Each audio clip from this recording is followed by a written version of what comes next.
Okay, it's 1 minute past 6 p.m. I think we can slowly start today's webinar. Some people might still be joining in a while, but let's start. So today we have an interesting topic, how to pass the SolidWorks CSWP exam. So our speaker, Alan, will explain what it is, what is it about, and we are going to talk about the guidance and life practices and why it's worth it to complete this exam.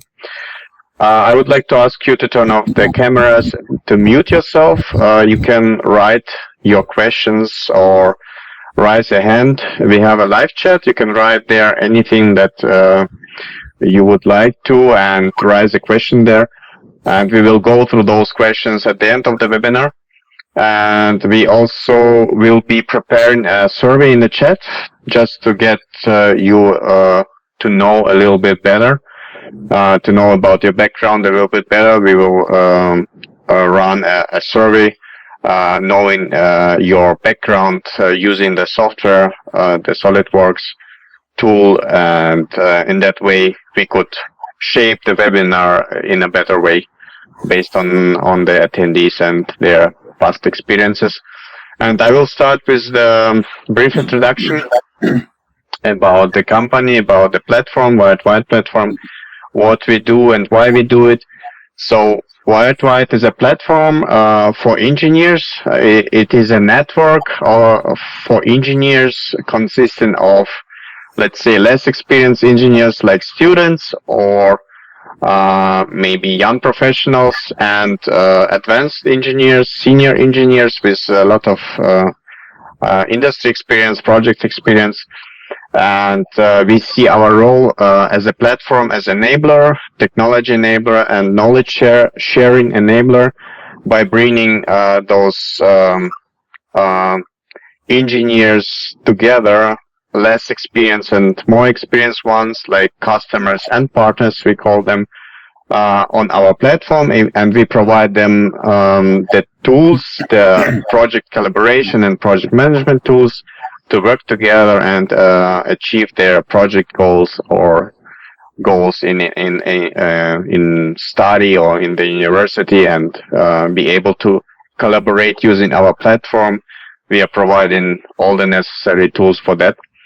And why we do it is because we see our mission as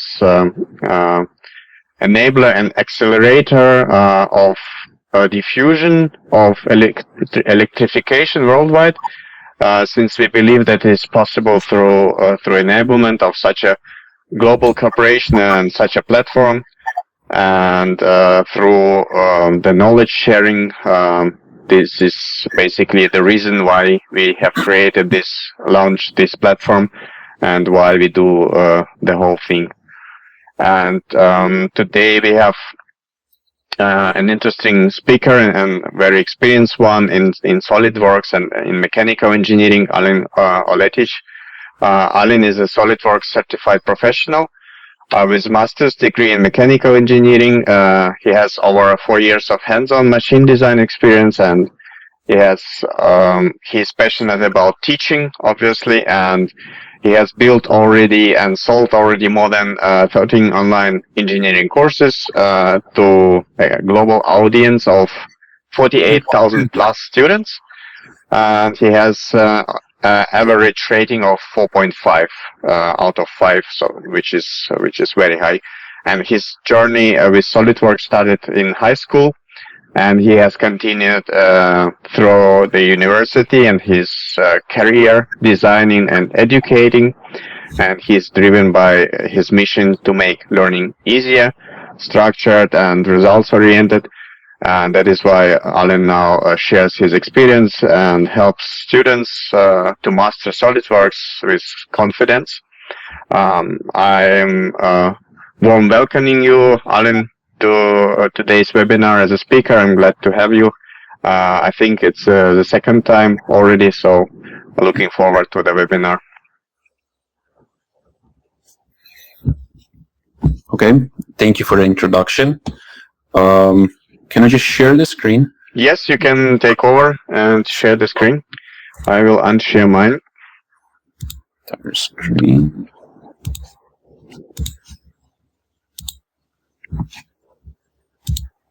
Okay, can you see screen? Yes, we can see it. Okay, great. So yeah, welcome everyone. So what I'm going to share today is about the CSWP exam. This is SolidWorks certification exam. So first you have associate exam, but then once you pass that, which is a basic exam, you have SolidWorks professional exam. So first I just want to cover the structure of the exam, give you some tips, what mistakes to avoid, and then we're going to go to the SolidWorks. We're going to actually go through all three segments. We're not going to everything start from the scratch, but I'm going to show you what are the main features and tools and techniques that you have to use on this exam to pass this exam.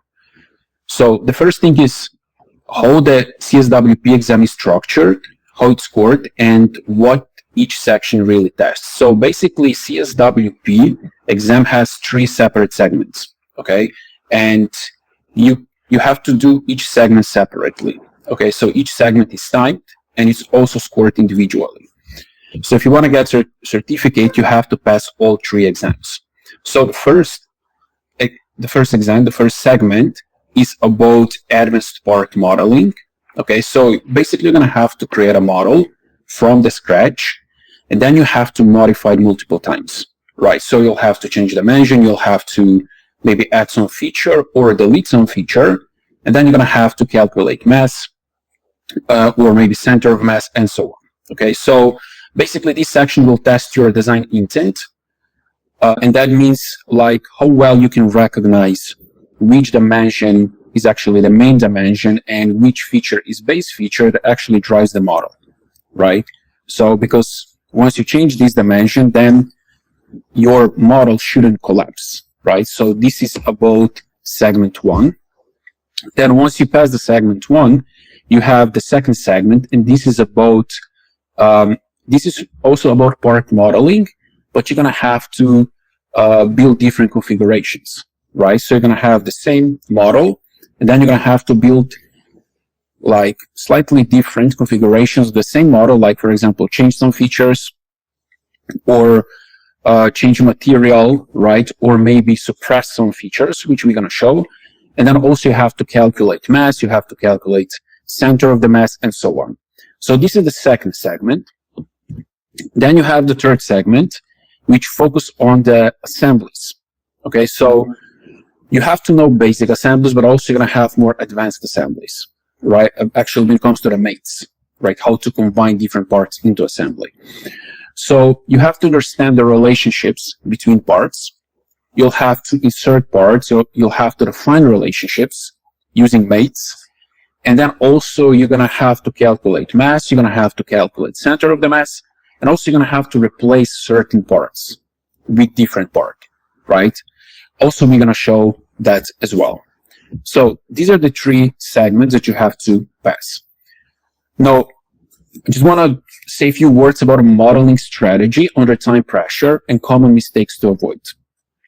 The problem is that a lot of people know these tools that I need to use. They know how to build that model, but it's much different when you're limited with a time. Okay, that's why you have to practice, right? And you have to build your model on the most efficient way, right? So your model must be clean, stable, right? Your sketches must be stable, fully defined, and you have to avoid some relations or references that can break, right? So if you do the reference on some face of the feature or on the edge, this might break, okay? So you have to plan your features in advance. Also, you have to recognize what is your base geometry, right? What is your base feature? Then what are the secondary features? And then also at the end, what are the dependent features? Like what features come at the end, right? Because if you start just randomly building, you're going to have to change something and everything will collapse and you're going to get the wrong mass or center of the mass.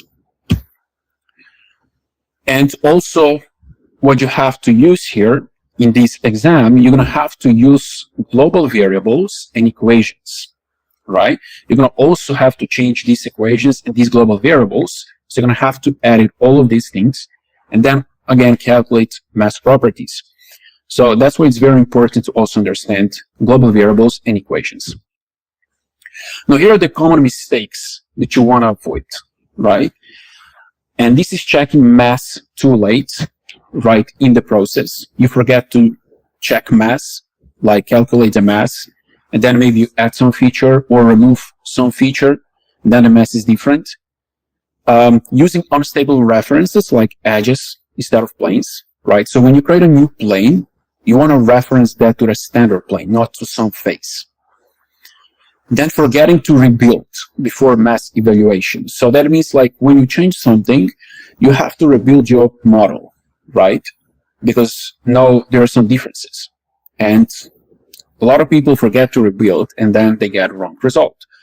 And also over-constraining mates in assemblies, right? If you get too many mates, you're not going to get assembly that you have to get, right? Now, here are some helpful hints and tricks how to prepare for a test. So practice under the time conditions, right?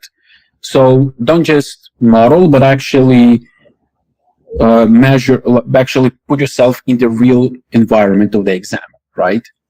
Because that actually will make you comfortable making quick decisions.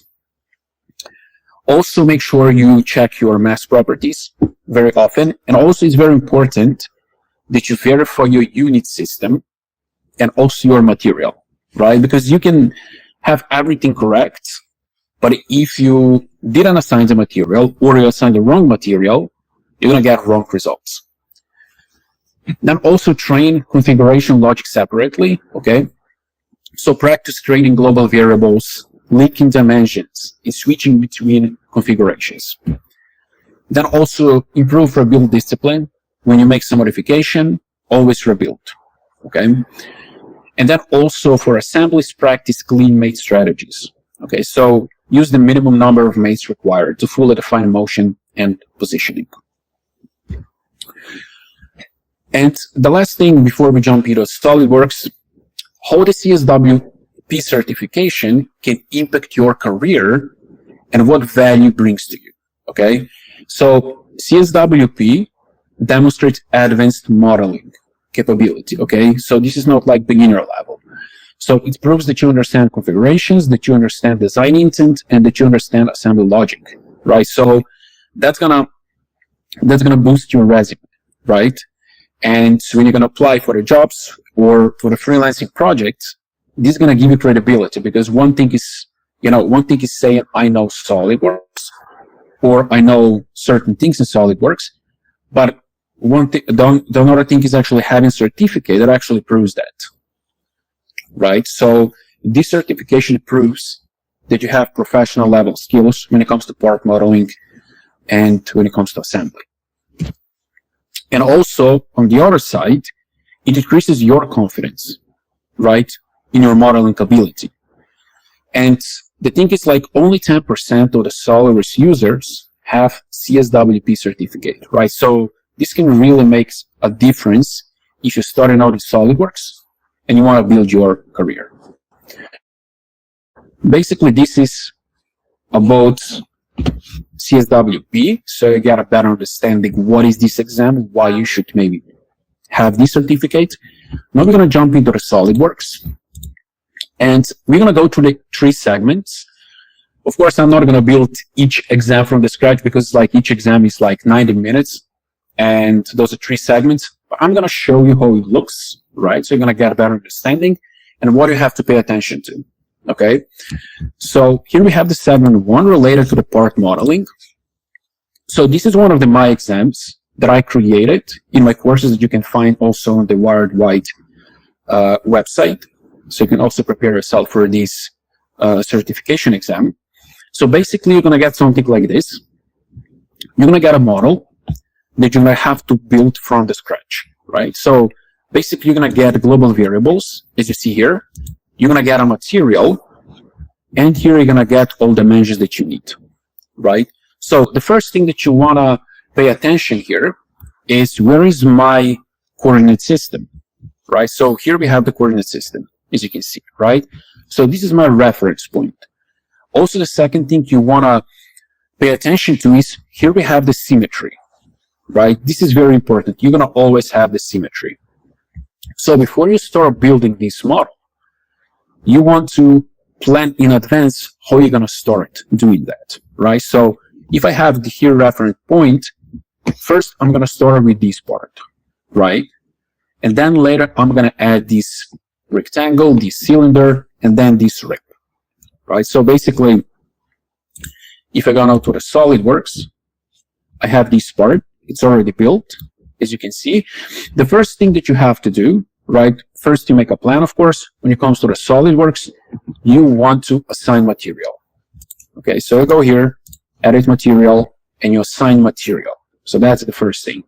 The second thing you want to do is you want to change your unit system, right? So you have to check if it's in millimeters or inches or in something else. So that's the second thing. And the third thing that you have to do is you have to define global variables.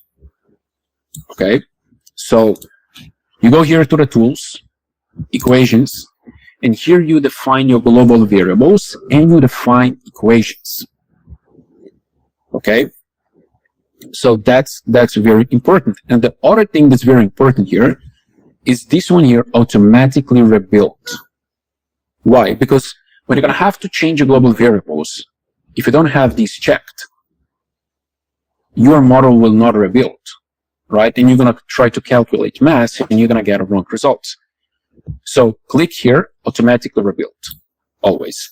If you don't automatically rebuild, you can always rebuild manually here.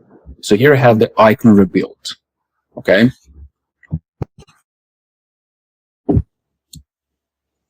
We started with this part, right?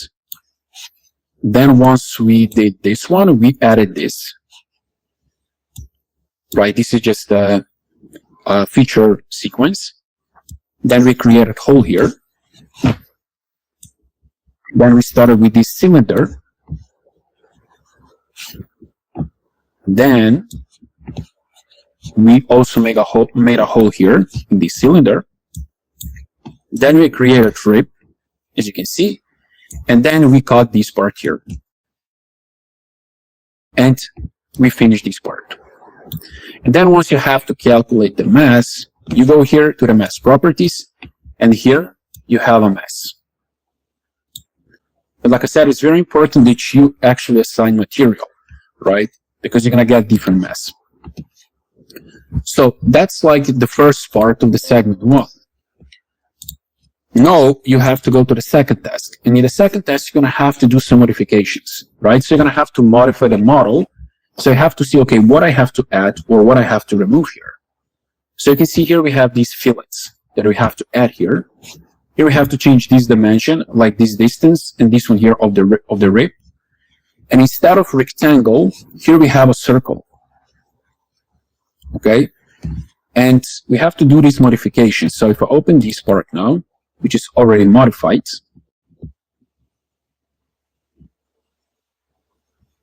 as you can see here, we added these fillets, right? We made modifications here on the rib. And also here, instead of rectangle, we have a circle, right? So you can see this one here. So what you can do, just go here to the sketch, edit sketch.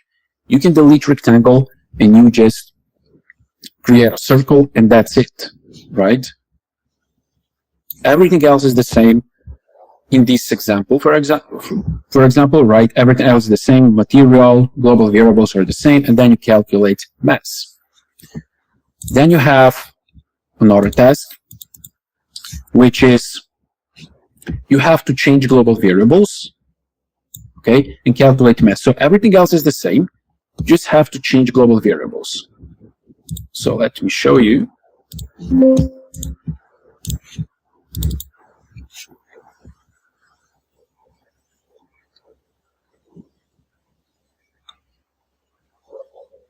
So you have everything the same. You just go here to the equations, manage equations, and then you change values, right, in equations. And then also, as I said, just check here, automatically rebuild, right? If you don't check this, then you have to go here and do this manually, which can be, you know, maybe sometimes you forget about this. So make sure you have this checked.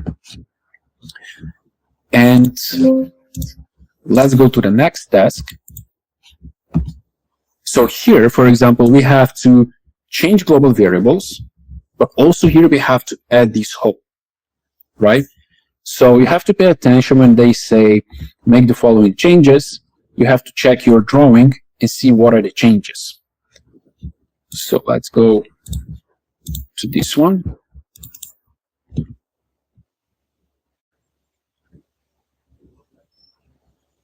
So as you can see here, we have a hole.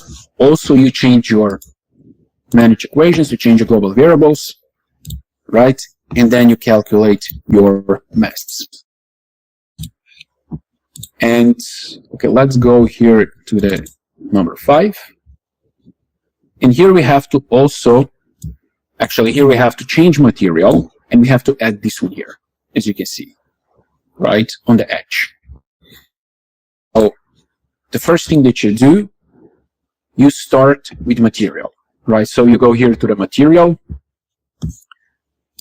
right click, edit material, and you change your material, and then you create this sweep here, right?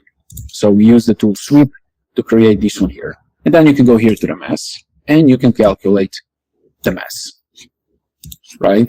So this is the segment 1. Now you can maybe have more tasks there. This is just an example, right?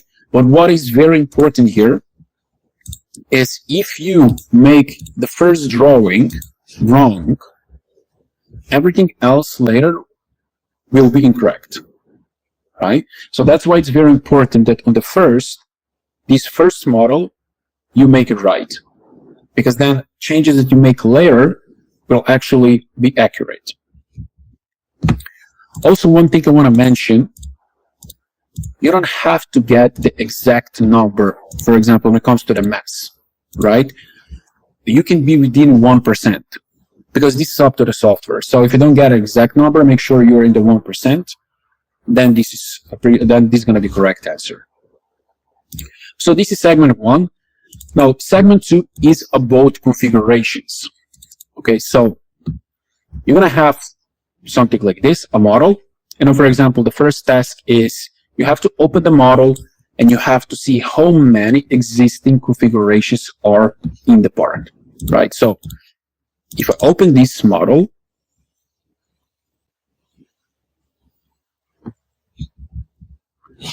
so if you go here, so basically we have here feature manager design tree, right? But here, if you click on this icon, you have configuration manager. And here you can create different configurations of the same model.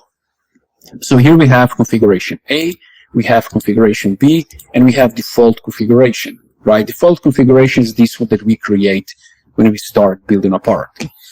So if they ask you how many configurations, you have here 3 configurations, right? But then after that, you can have something like, okay, now create a new configuration, configuration C, add material brass, and then calculate mass, right? So what you have to do then, so let me show you. You go here to the configuration manager, and here you can see we have configuration C.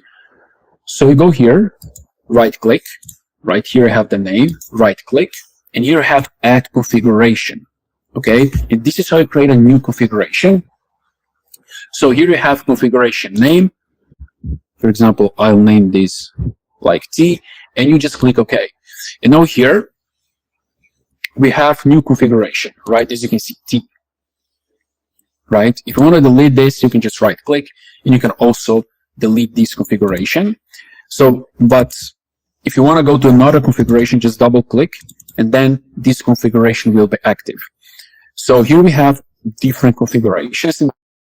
This is how you create new. And then you just go here and you calculate mass.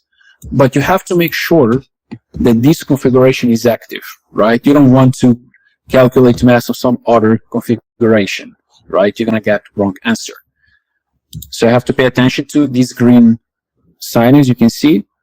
Check mark is actually means that this is active configuration, right? So let's go to another task. Now we have, in this task, we have to open configuration B, and we have to suppress certain features, right? For example, CAD extrude 2 and CAD extrude 5, then change global variable A to 150 and calculate mass. So let me open this.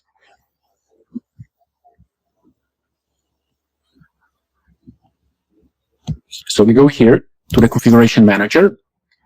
So we have configuration B, right? And if we go here to the feature manager design tree, we can see that CAD extrude 2 and CAD extrude 5 are suppressed. So what it means, they are not included in the model, right? So how you can do this, right click, and here you have suppress and unsuppress. So for example, I can unsuppress this one, and now here we have this cut, right? But if I suppress this one, right click, suppress, I don't have this cut. And the same thing is with this one here. Unsuppress, as you can see, and suppress, right? And then make sure that this configuration is active, and then you can calculate mass, okay? And then also what you can have when it comes to the configurations, you can have create configuration from configuration C. So this is not creating new configuration. I mean, it is, but this is derived configuration, because this new configuration will be derived from the configuration C. Then you have to make modifications, as you see here, right? You have to add this hole, you have to create this cylinder, right? You have to put global variable A to 100 and calculate mass. So let me show you how you create the derived configuration.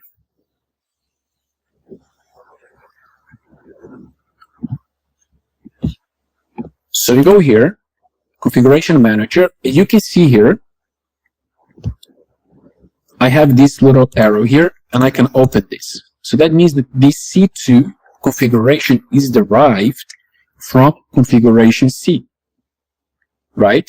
How you can create derived configuration? For example, if I want to create a derived configuration from configuration A, I just double click here, right click, and I go add derived configuration, right? I can put a name here, for example, A2, and I can click OK. And now here I have derived configuration, right? This is configuration that's created from configuration A. So there are two ways how you can create configurations, right? One is right click here, add configuration, and then you can create derived configuration from existing configuration, right? And then also what you do once you have this one active, you just go here, to the equations, you change your global variables, right? And you calculate mass. So this is the segment 2. It's all about how to create new configurations, derived configurations, also changing global variables, changing material, but also suppressing certain features, right? And maybe you're going to have to add certain feature, create something new, right? That we also show. And also then calculate mass properties. So the most important thing is just to make sure when you change something, when you calculate mass, that this existing configuration is active, okay?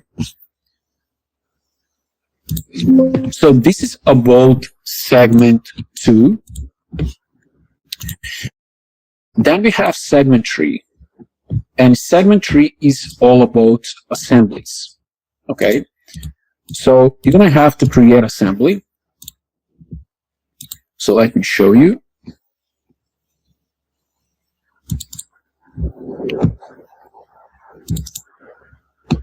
So for example, you can have something like this, right? They can say, okay, create this part first, right? They're going to say, okay, here you have these drawings and you have to create this part. And then you have to put here a coordinate system. You have to create new coordinate system.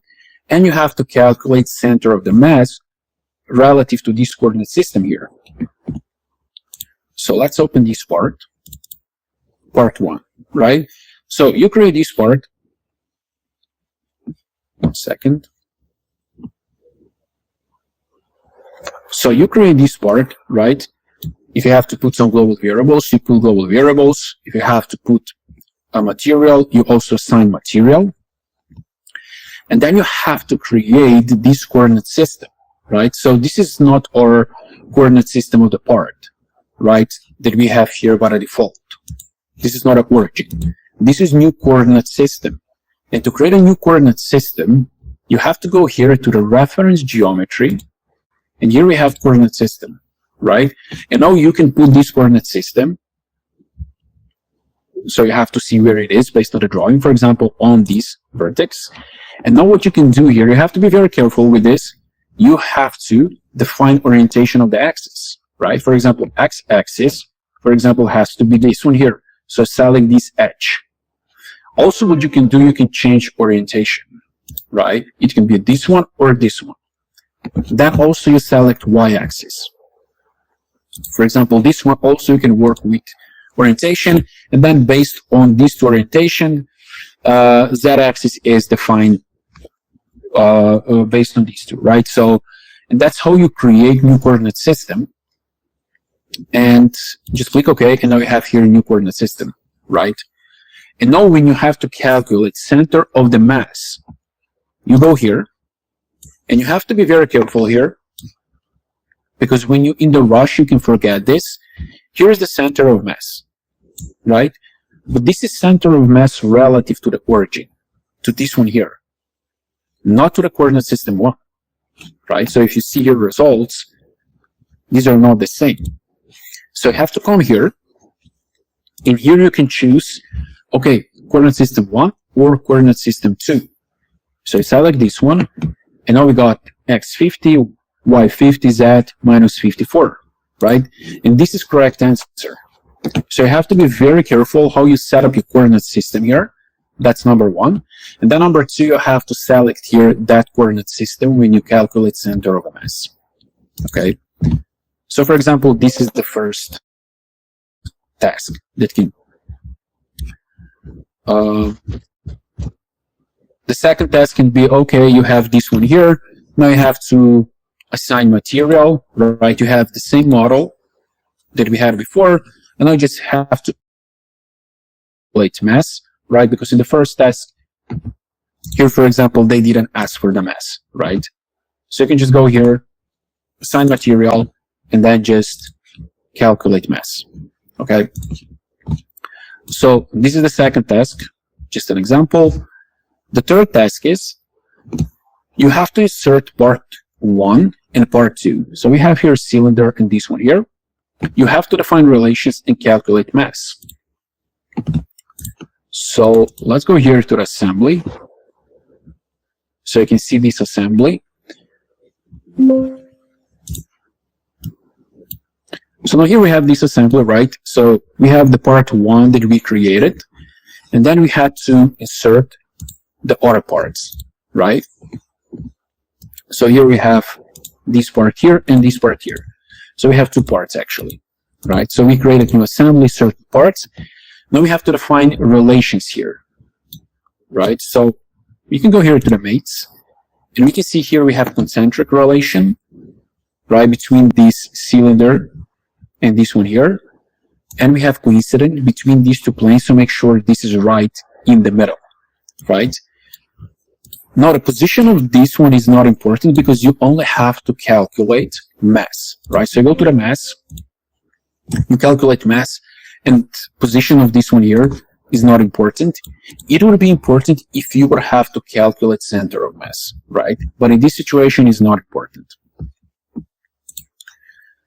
Then in the next task, it says create a following assembly, this one here, define relations concentric coincident, and calculate how many interferences are there. So let me show you this part, how to calculate interferences and volume, and actually check how many there are.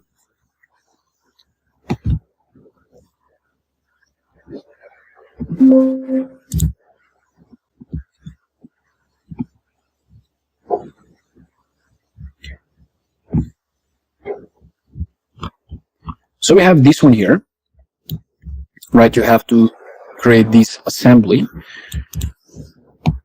And now, if you want to check interferences, actually, you have to go here to Evaluate tab. And here you have Interference Detection. And you select here your assembly, automatically it's already selected, and go to Calculate. And now we don't have any interferences. But now, for example, if I go here to this part, so let me open this part,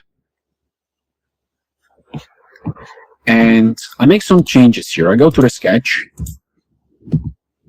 and instead of 20 millimeters diameter, I'm going to put here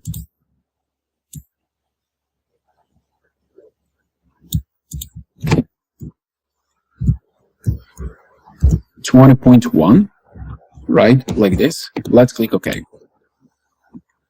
And let's exit sketch. And now let's go here to our assembly. Now SolidWorks asks here, do we want to rebuild this? Yes.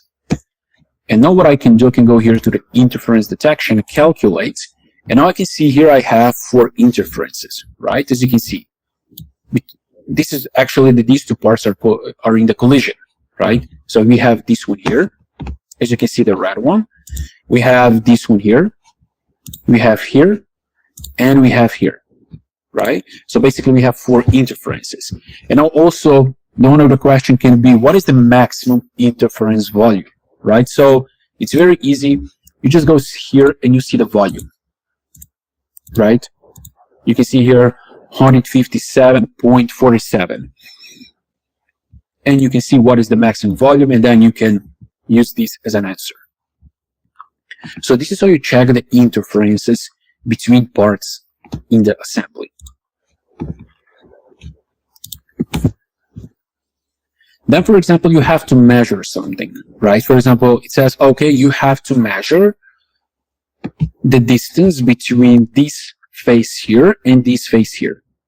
So you can go to the assembly, basic assembly tools, and here you have a tool measure, right? So you can select this tool, and now you can just select this face, and now you can see here the distance between these 2 points that I just selected to these faces, but this is not what we are looking for. Then you have delta X distance, Y, and delta Z, right? So we want delta X distance, which is 80 millimeters, right? So this is how you can measure not only the distance, you can also measure the total area, surface area, as you can see here, right? You can also measure angle that we're going to show later. And you can also measure distance, right, with this measure tool. So this is one example. Then, for example, it says, so there are no any interferences, increase the length of the cylinder for 30 millimeters, calculate mass, right? So it's very simple, right? We can just go here to our part, and now we can just re-edit this. So instead of 20.1, we can just go with 20. Click OK, and we can just go to the assembly. We can rebuild assembly. Also, what we can do, what we forget, actually I forgot, so let me show you. You have to also increase the length of the cylinder, right? So I go here, for example, it's red boss base, 180, let's go to 210.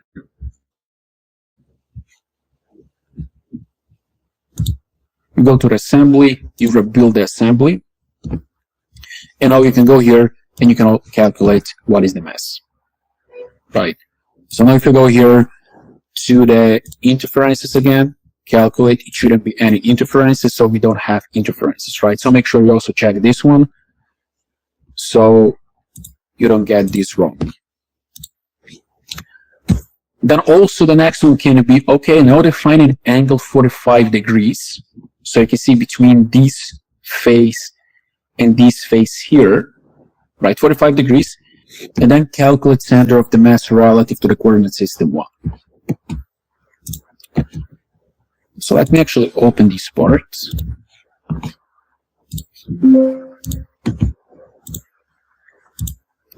So let me see where it is.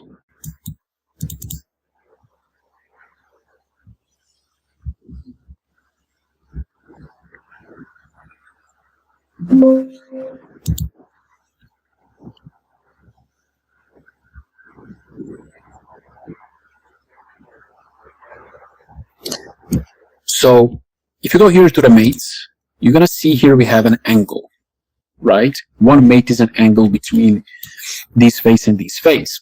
So you can go right click here, edit feature. You can see here we have 45 degrees, right? So it's very simple. When you want to add an angle,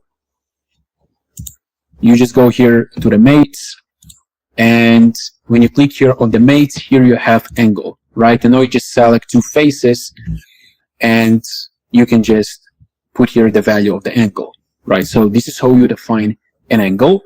Then also you have to add coordinate system 1, okay, which is here. And then you have to calculate center of the mass. So you can just go here and also make sure you select here coordinate system 1. And now here you have center of the mass. Okay. So this can be example also, for example, now in this one here, you have to change angle to 70 degrees, and then you have to calculate delta Z distance between these two edges, right? So now, for example, if I go here, you can just go here. You can just put this 70 like this. Click OK. You go to the measure. You select. So let's select this edge and this edge here. Actually, let's just select the edge, right? And here we have delta Z 260.57, right? Which is correct answer. So this is how you can then modify things, right? And also what you can have, the last one is replacing part in the assembly, right? So you have one part, this one here. You have to replace the part with a new part that has this feature here. You have to also reposition coordinate system 1 and calculate mass relative to the coordinate system 1. So, for example, how do you replace part in the assembly? So you just go here to the part that you want to replace. Actually, let's just exit this one, right click, and here you have replace components. Okay, you'll select this one here, and now here you have replace which component you want to replace. So this one here, and then with which component do you want to replace. So I'm going to replace with part 5. So I can just go here, select part 5, open, and click OK.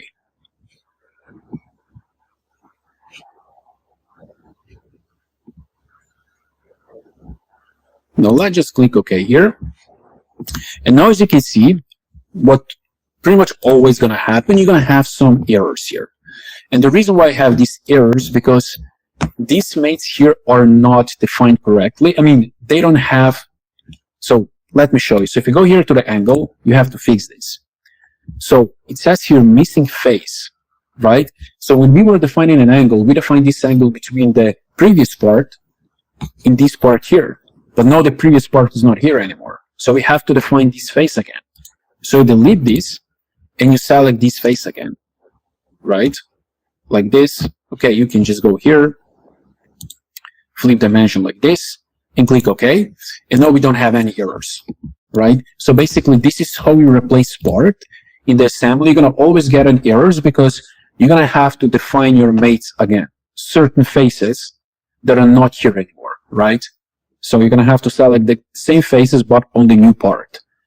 And this is how then you can replace your part, right? Then also you just go here and you just calculate center of the mass, coordinate system 1, and that's it, right?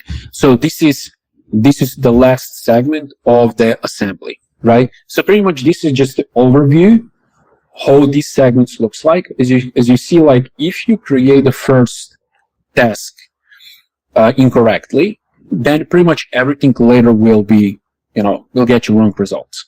So always have to focus on the first task is correct, because then later you have, higher chance to actually. But also what you have to pay attention to is not only to get a first one correct, but how did you build the first one, right? Because you can use different features in different sequence. So you have to know, okay, which dimension is the main one, where is the reference point, like where's our coordinate system, because then based on this, you know what you define first, which dimensions you define first, which feature you build first, because then when you change something later, you're going to get correct result. Because if you just go without plan, then maybe the first task can be correct, but later you're going to get different results, right? Even if your first task is actually correct. So, yeah, this is it. This is it from me. Those are all the 3 segments. Now, if you have any questions, you can ask questions. Yeah, thank you so much, Alan. Was very insightful for those who would like to prepare themselves for the exam. I think based on your experiences, I think it makes the pass through the exam much easier. Thank you very much for that intro. I'm gonna check the chat now if we have any questions right now. Colleagues, dear attendees, you can raise a question, you can write it in the chat. So feel free. Now it's the time, it's the best time to ask Alan a question directly in the meeting. I'm just gonna share my screen now. Okay, I can stop sharing.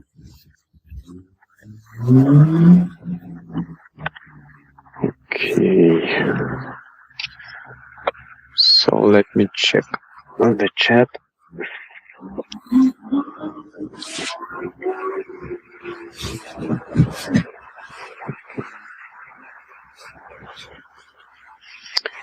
So I think we have received previously one question regarding the segments, which is how would you prioritize preparation for these 3 CSWP segments that you have presented in the speech. So the question is, are some sections typically more challenging than others, and how should candidates structure their study plan accordingly? What to prioritize? Mm-hmm. So basically, yeah, I think the first segment and assemblies are the most challenging. The second segment is very much, it's much easier comparing to the first segment and the third segment, because basically the second segment is just a continuation of the first segment. You have to work with parts, right? It's part. So the first segment you have to build parts. The second segment you just have to modify them. Pretty much that's why it's easier. But then also assemblies can also be challenging. Adding different parts inside, replacing parts, and so on. So you also have to pay attention to this. So yeah, I would say focus more on building the parts and assemblies. Those 2 are the most challenging. Then the second segment is pretty much easy. I see. Okay. Thanks a lot. And they have also sort of a follow-up question to that, which is, the question is regarding more or less like the title of the today's webinar, is it worth it to get this exam, to pass this exam, to get this certification? And the question is, based on your experience, how much does this certification impact actually your career opportunities? And does it significantly improve job prospects or salary negotiations or credibility with employers? So what is your experience on that? If you're a beginner, yes. So if you don't have any real projects behind you, then this is very significant, right? So if you're applying for entry roles, it's very significant. But if you already have experience, you have projects, then this doesn't make much difference because they're going to look at your experience. You're going to probably apply for some senior roles or something that's more advanced. So yeah, but if you're just starting out and you want to, I don't know, start freelancing, you want to get your first job in CAD design, then having this certificate, yeah, can make you stand out a lot. Mm-hmm. Right. You can imagine that is sort of a confirmation or proof of qualification, right? That employers will see if you will get that certification, you will have the exam passed through, and that sort of confirms your, let's say, skill set. If you don't have a long career behind your back and a lot of, let's say, career experience or project experience, that might be very helpful, yeah, to prove the qualification. And regarding the exam, I think we have also one question arrived regarding the time pressure and the common mistakes. So if you're in the middle of the exam and you're under time pressure, what typically what mistakes are made by engineers or by people going through that exam? What do you think, or what is your experience regarding mistakes in the exam? Yeah, so the first one is a lot of people just start modeling without actually having a plan. What comes first? Actually, why this comes first, right? They just see they just start modeling, and then they're in the half of the way. They see, okay, now it's stuck. No, this sequence of the features that I choose doesn't make sense, right? So they have to start from the scratch. So they're losing time. So that's why I said at the beginning, like, always see where is your reference point, what are main dimensions, what is base feature, create a plan in your head, what's going to come first, which tool you're going to use, and so on. So that's the first mistake. The second mistake would be forgetting to assign material, for example, right? And also forgetting to rebuild. So these can also be mistakes that are little mistakes, but they're going to get you wrong results, and this can happen when you are under time pressure. So yeah, I would say these two are the most common. Right. Yeah, makes sense. Yeah. Okay. Thanks for sharing this. We have now another question arrived in the chat, which is if feature 3 order is not in order, will this affect mass? So the question is in the chat by Jashan. If you like, you can create the same model using like different feature sequence, different feature order, right? So in your feature manager design tree. So if you get the same model, the mass will be the same. But a problem will be later when you're gonna have to make some modifications, right? Your model will behave differently. Will update differently if you go with sequence 1 or sequence 2. Then this will affect down the line modifications. But like just the model itself, when you start from the scratch, it really doesn't matter like what is the feature order, because if you get the model correctly, like the mass will be correct on the first one. Right, makes sense. Does it clarify your question, Jashan, or you have a follow-up? You can, of course. Okay, thanks a lot. Yeah, very nice question, Jashan. Anyone else? That's the best chance, I think, now since we have Alan in the call in the live webinar, you can ask him any question before the exam, like for the exam preparation. I think it's the best opportunity to leverage Alan's experience with passing this exam. If not now, you always have a chance to communicate with Alan via platform. On WiredWhite platform, we have also the messenger inbuilt. We have the chats there, so you can give Alan a direct message, or you can discuss your issues or your exam preparations after the call in a tutoring session with Alan directly. So I'm gonna switch the slides now, and I would like to present you also a nice option for you, which I believe these of you that are preparing for the exam, we have also Alan has a course created dedicated to that problem or to that exact topic. Become a certified SolidWorks associate. And also, beside this online course, we have multiple SolidWorks courses from Alan hosted on our platform.